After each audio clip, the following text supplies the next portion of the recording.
Hey guys, welcome back to the show where you learn about how your psychology works. Now, a lot of people talk about getting to the root of your issue, whatever your issue happens to be, whether it's procrastination, jealousy, overall lameness. But how do you know what the root is until you can break psychology down to its fundamental components? You can't is the answer to that. I mean, if therapy can't have universal principles because, quote, everybody is different, as a lot of modern therapists say, then you have zero foundation to make any kind of claim that you get to the root of your client's issue. Yeah, it's the same with any diagnosis. I mean, in medicine, how do you know your diagnosis is the root of the disease until you have a coherent view of how human biology works or what it is? You can't.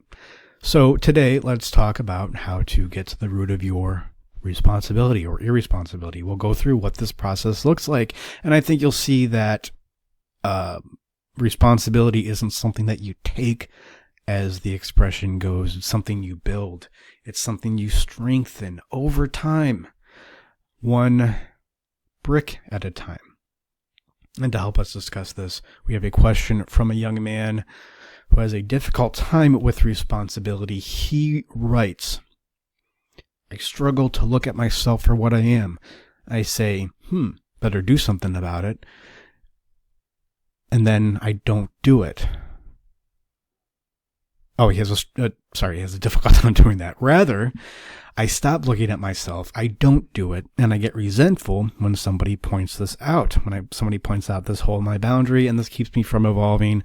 Okay, so let's go through what this looks like to make yourself responsible when you lack the ability to make the decision to be responsible. And this is why we have therapy. When you cannot make decisions that you in fact want to make. That's why, just saying take responsibility doesn't work. Now, your typical CBT, mindset, self-help, life coach, it's all the same epistemology.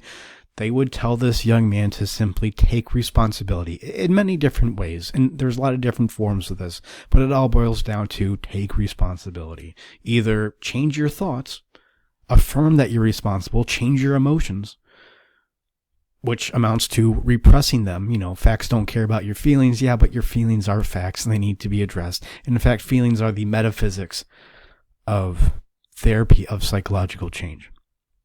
And I've heard that when you repress emotions, there's some compensation there. Or just change your behavior, right? Go hit the gym, hit the sauna, get confident, stupid, like Brad Goodman says.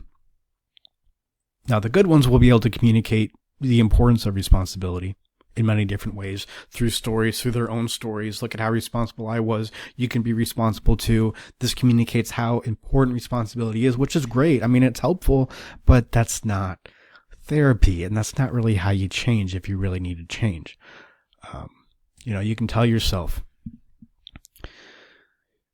to take responsibility. I mean, if you can do that, if you are able to tell yourself to take responsibility and then you are responsible, then great. You don't need therapy. For most things in life, you don't need therapy. You take responsibility for lots of things that you just take for granted, right? Like you probably took responsibility for your cup of coffee this morning. If it was cold, then you just warmed it up in the microwave. Or maybe you complained about it being cold, but then you're able to just remind yourself, oh yeah, you wouldn't say this explicitly, but you would remind yourself, oh yeah, I'm responsible for this cup of coffee.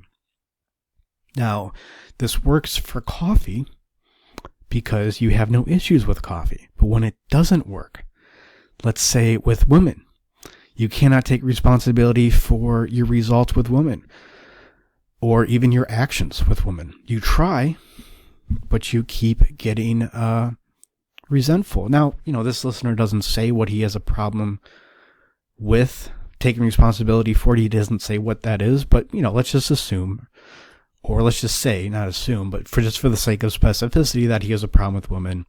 He has a difficult time taking responsibility for his results with women. Now, typically you have a problem with responsibility in one area, you see it in other areas, but it can definitely be more pronounced in one area as opposed to another. So, when you take responsibility and it doesn't work or not long enough for it to matter, then your goal is to get to that place.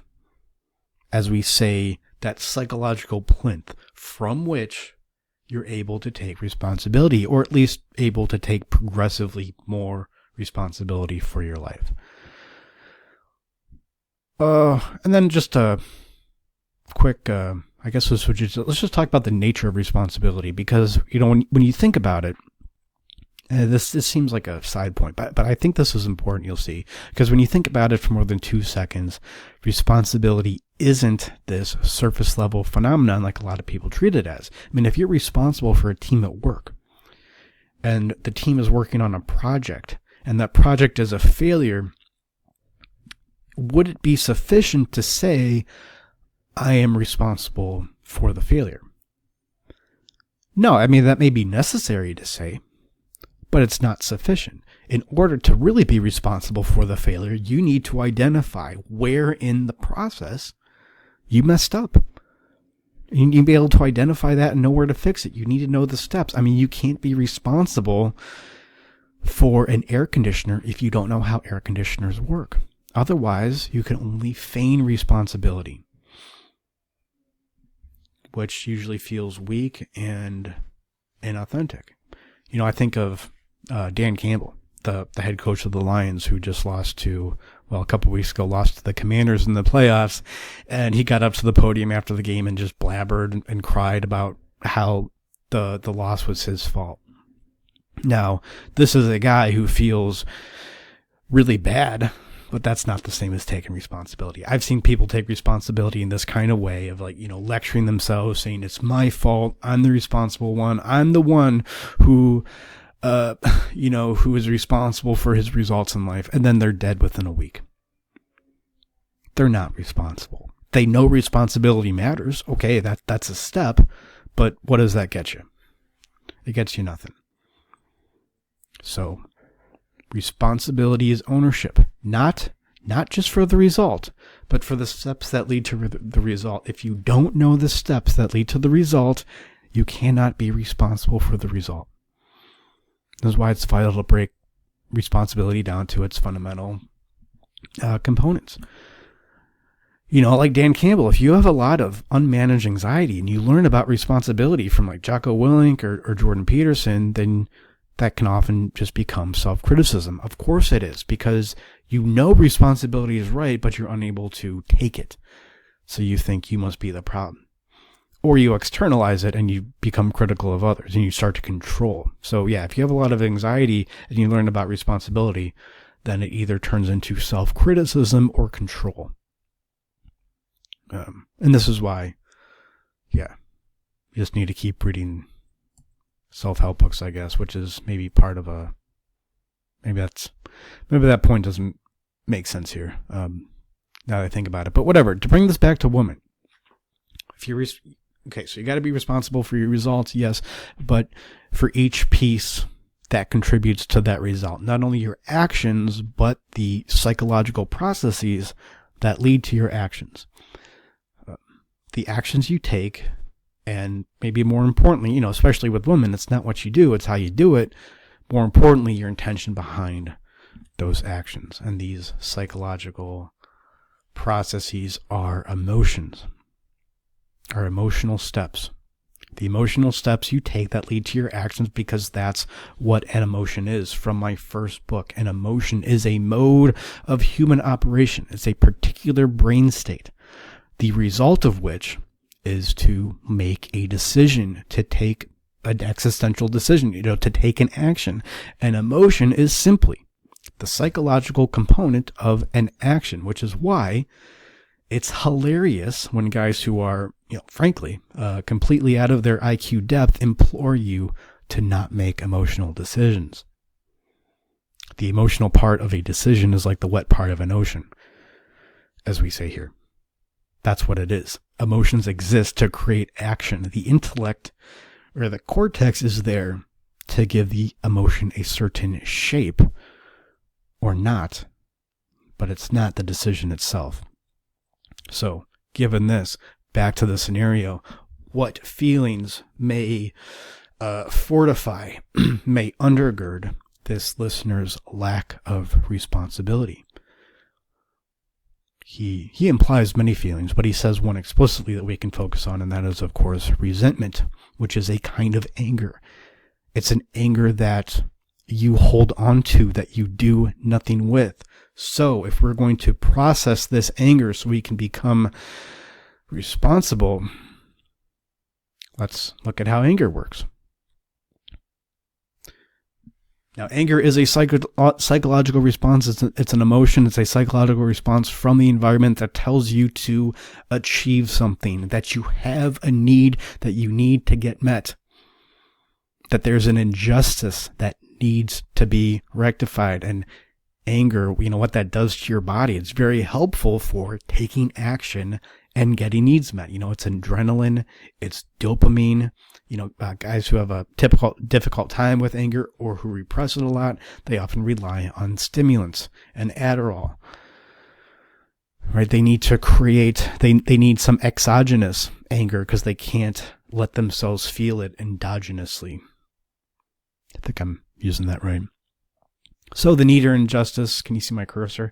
It comes in and it causes this feeling of anger. There's three things that you can do with it. You can avoid it. You can repress it, avoid it.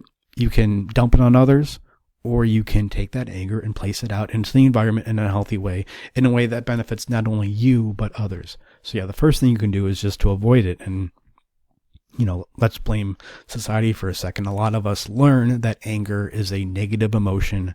And if we feel it, even in response to a healthy need, and we feel anger, which is the correct emotion to feel, and we think, oh, I'm not allowed to feel this. And so we repress it. You do this long enough, and this creates sadness, and you do this long enough, and it becomes depression. Your brain just gets used to that state of being tamped down. You got to be aware of your anger. There's lots of ways to do that, whatever. We're not going to go through that here. But, just becoming aware of what your healthy needs are is a good way to make yourself feel that anger again. And once you're feeling that anger again, you can still dump it. You can still do it, use it in an unhealthy way, make an unhealthy decision with it. And that is, dumping it on somebody else. And I call this hostility. And this is what people typically refer to when they mean anger. They mean somebody using anger in an unhealthy way. That's like, calling it a hammer when somebody uses a hammer to gouge out somebody's eyes. Like, that's not the hammer. That's the person using the hammer. They're using it. You can also use that hammer to build a house. We actually really need hammers. They're useful.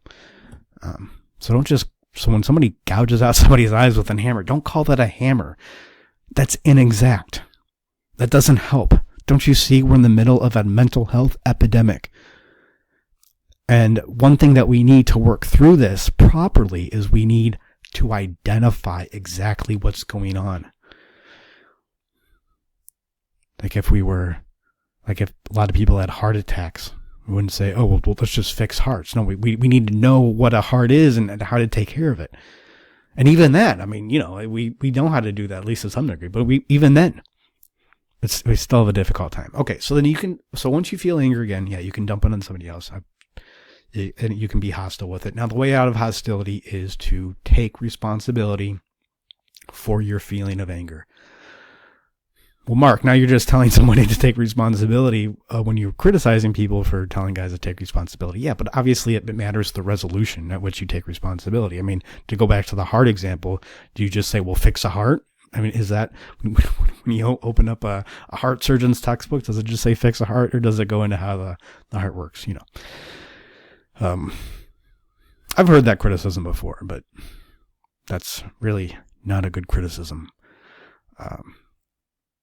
So you got to take responsibility for the emotion, and we'll go through exactly how to do that. And then once you do that, you're back up at anger again, and then you can do the healthy thing. You got to feel the anger. That's the key here. You can't just go from hostility to using the anger in a healthy way. You got to really feel,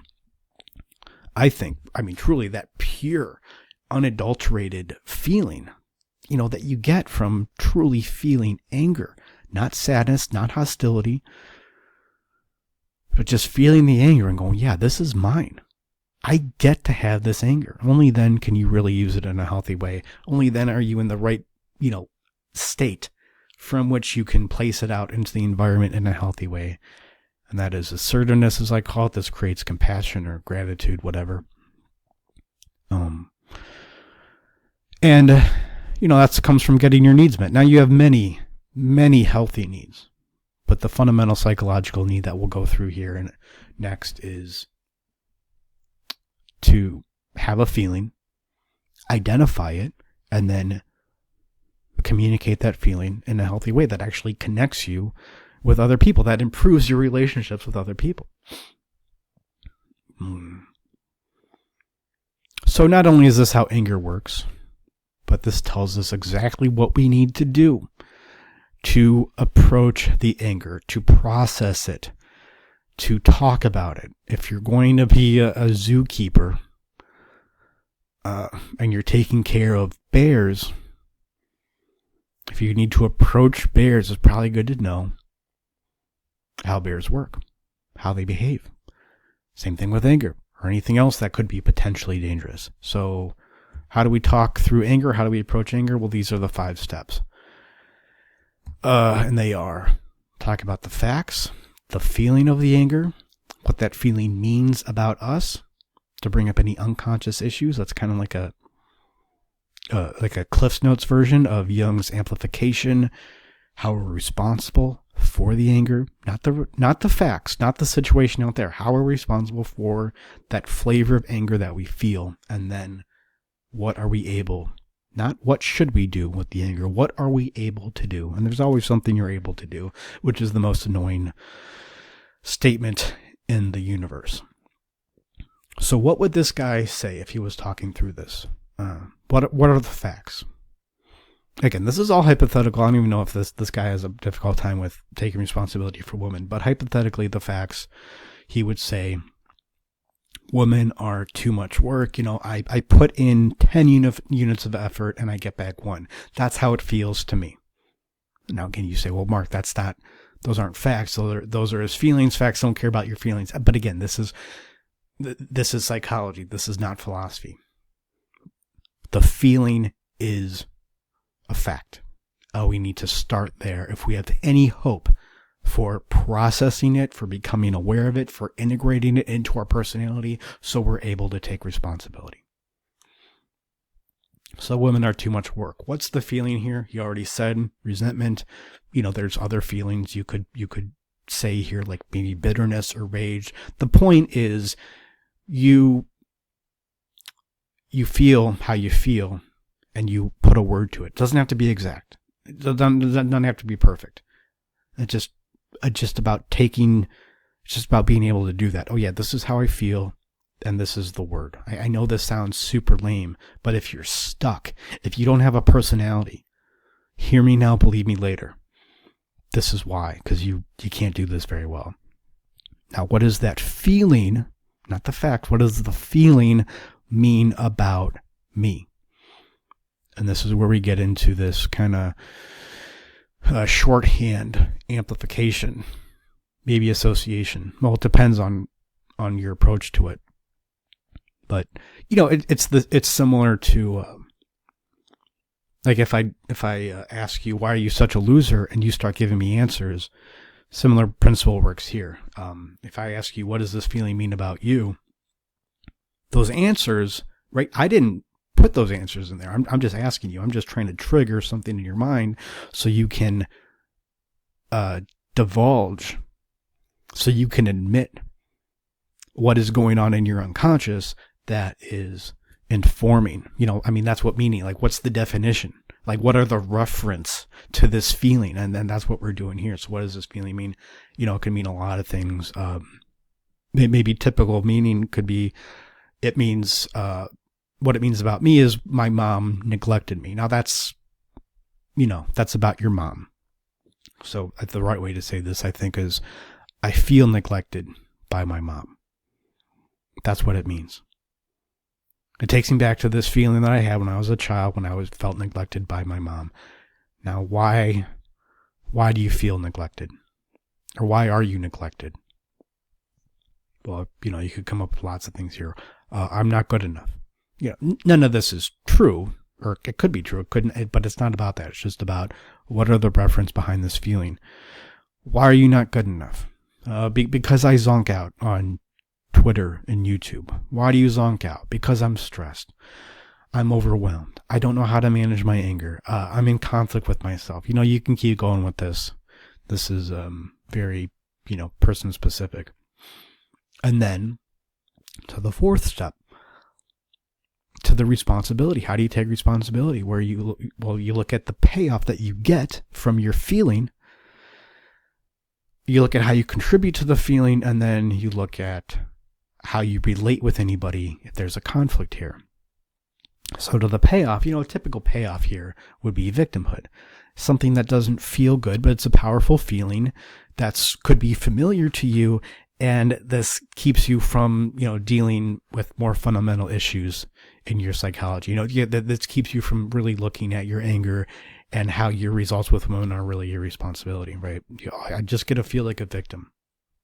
And this gives me a reason to avoid girls, to avoid women and be resentful. Self-righteousness is another great payoff. Those are my two favorite payoffs that I have. Victimhood and self-righteousness for sure. And then contribution. How do I contribute to this feeling? Whatever. You could probably contribute in a lot of different ways. Probably something here would be like, I get to, or I avoid women.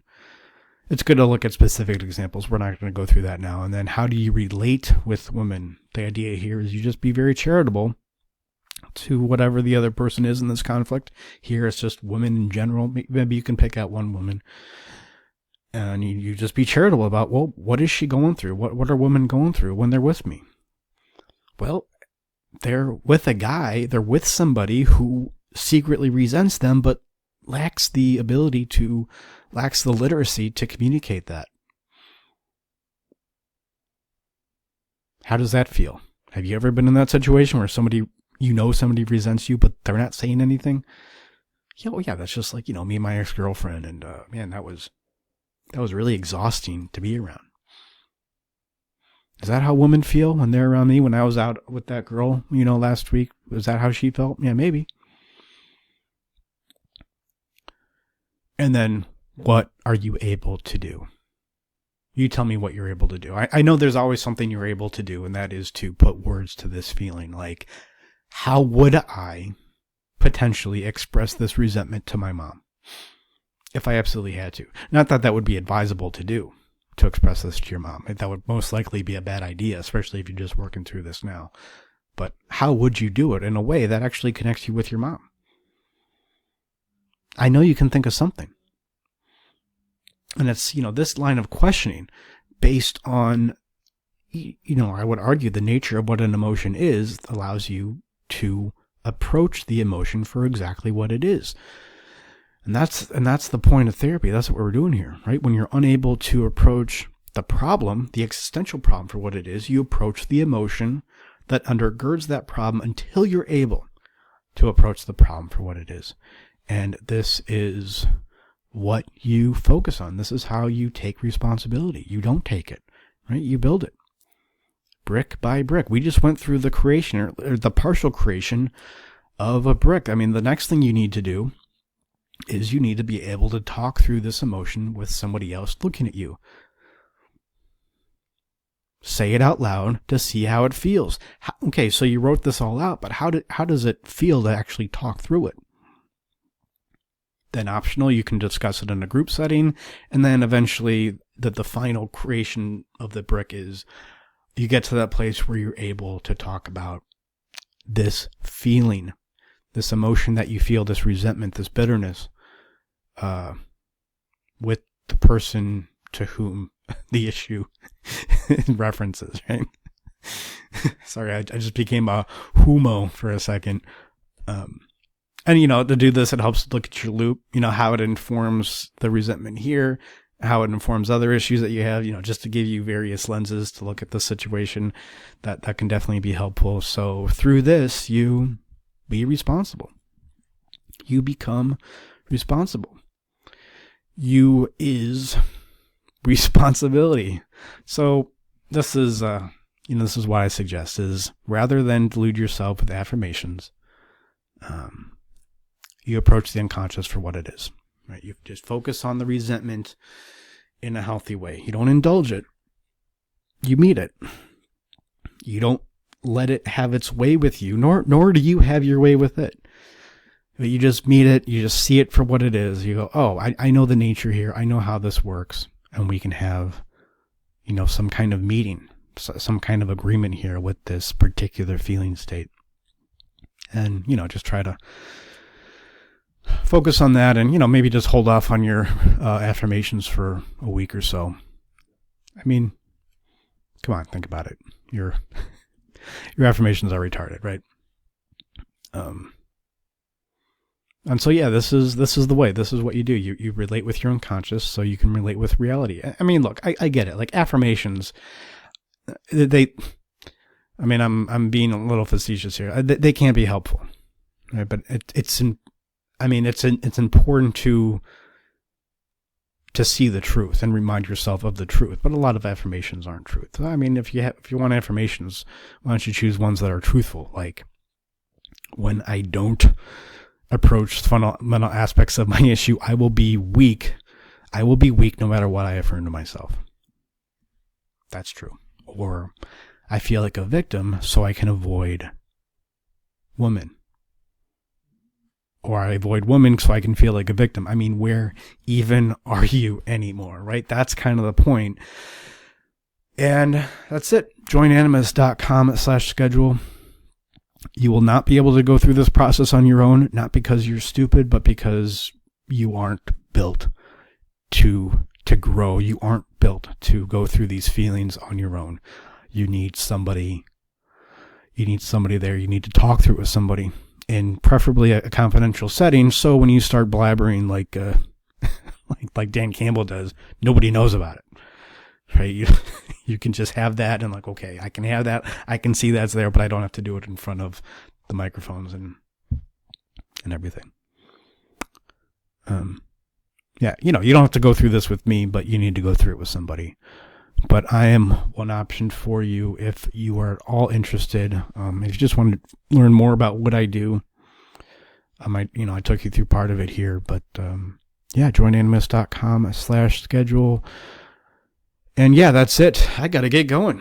Thank you. Please like and subscribe. And I wish you all the pain and joy that comes from developing a healthier relationship with women.